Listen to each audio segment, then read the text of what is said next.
All right, everyone. So I'm going to go over my trades for today. It's not quite 10 a.m., but I'm red on 2 out of the 4 stocks I traded, and I'm down 2,900, which makes it my 3rd consecutive red day. Not great, but not terrible in terms of these losses being relatively small. My daily max loss is 5,000. So I didn't hit the max loss today, but I did take a bigger loss on Saidu. So I'll go over the trades that I took today, starting with the first trade, which was on AMV. So AMV had news that came out at 8:05. I jumped in as that news came out, made 200 or 109. Actually, I made 300 on the first trade, and then I got back in and lost 100 on the second trade. What I noticed on AMV were hidden sellers. And so I got in it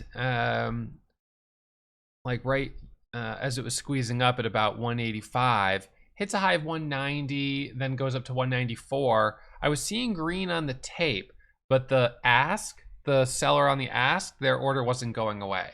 So that told me there was a hidden seller. So I got out, it drops down. It then comes back up right here, and I was like, well, if it's gonna come back up, I'll try it again. So I got back in, this time at 89, but with smaller size. And then when it started to fall again, I was like, nope, I'm out. So I got back out, and that was it. Those are my 2 trades on AMV. Pretty quick, back to back. So $194 of profit to start the day. Then we had Saidu that came up, and Saidu made a big move down here from like 50 cents all the way up to a high of 93 cents. So what I ended up doing on Saidu was, and I don't regret this trade at all. This was a good trade. It was a fine setup, and I just lost on it. So I got in right here at 88 cents. I was looking for it to pull away and squeeze up over $1. This is a pretty good setup for that pulling away pattern. It ended up going up to a high of 93 cents. That's only 4 cents a share. I bought 30,000 shares as my starter, and I added at 92 and 93. It didn't squeeze, and then in this candle it dropped all the way back down to 84 cents, and here back down to 80 cents. I stopped out on this candle right here at about 84 cents, right around there, 83 cents. So, you know, that was a bigger loss because I took larger size. Every penny on 40,000 shares is 400 bucks. 50,000 shares is $500. So, you know, 6 cents on 50,000 shares is $3,200 in the red. So, you know, that was that. That put me in the red pretty nicely. My next trade was on RNAS. I was like, well, I'm going to focus on the leading gapper, which is RNAS. I got in on this red candle right here. I got in for the break. I was looking for the break of $1. It hit 98 cents. I got in at like 97 cents, and then it flushed down here, and I took an $800 loss on that one. All right, so cut the loss, which was the right move, and then moved on to the next trade. The next trade was Sera, S-E-R-A, Sarah, however you want to say it. So this one, I was a little concerned about the 200 moving average at $2.30. I thought that it was a little thickly traded, but I took 2 trades on it. First trade was at 210 right here. That hit a high of 215. It dropped back down. I got out for a $200 loss.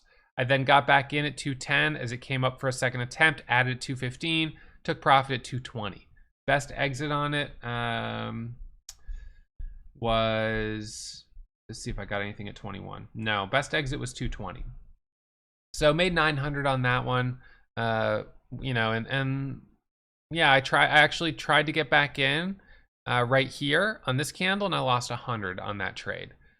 So, you know, right now, well, today especially, I'm deciding that attention is too dispersed. And I'm just seeing, even watching the chat room, traders are talking about a bunch of different stocks. Some people are talking about AMV. Some are talking about XPON. Some are talking about UPST. Some are talking about SI. So there's a real dispersion. Is that a word? Attention is very dispersed. So given that, I sort of feel like I usually do better when collectively all the traders out there are focusing on 1 or 2 stocks because they're super obvious. That's when I do the best. And that's the day where it makes sense to step up to the plate and be aggressive. Now, I do sometimes struggle when the obvious stock, like we had earlier this week is 50 cents a share. I don't normally like trading those cheaper stocks, but if that is what's obvious, then it is important to be able to adapt to the market.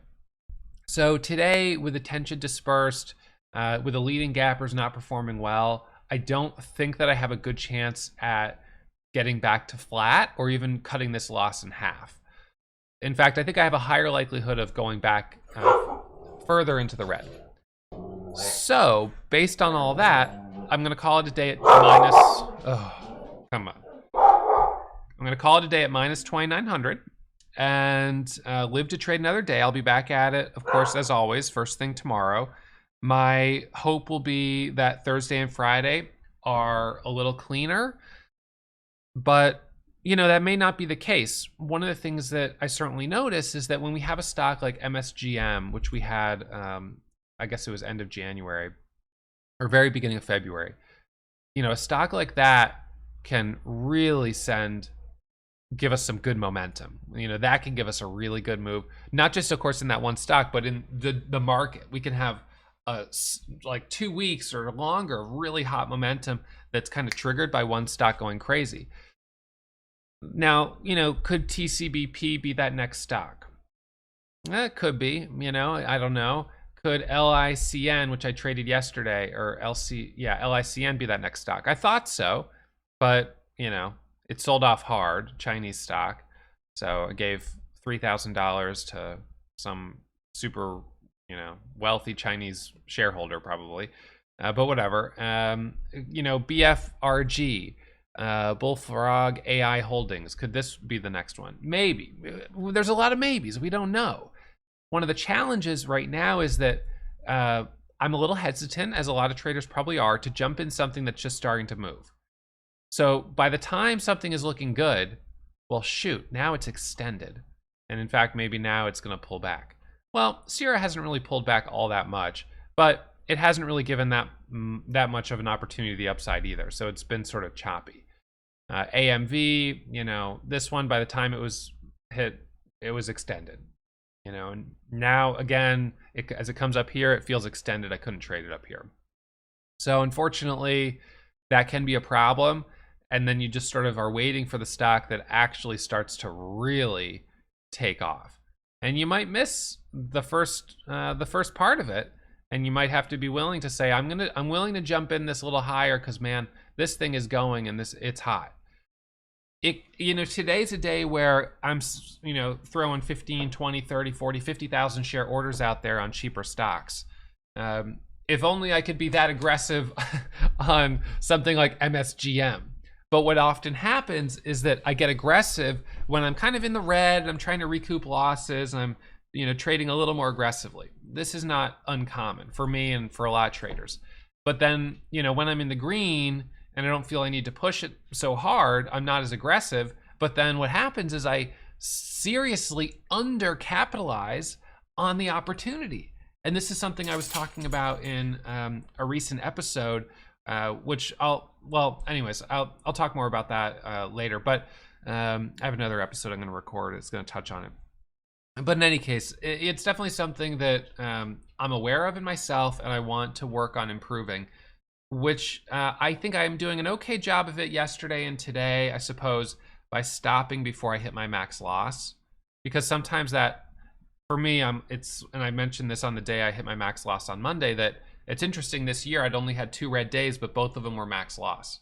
Maybe I need to get comfortable with just having a $2,900 red day, because I think today's a day where I could be tempted to take 25,000 shares of, you know, something like AMV, and, you know, look at that, goes up to 245, and then just like that, you know, I could be up 5,000 on the stock.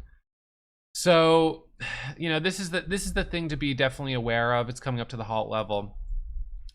You know, I have to manage risk. I have to be thinking about going slow, trading certainly when it's hot, and when it's cold, cooling off a little bit and trying to ease off the throttle.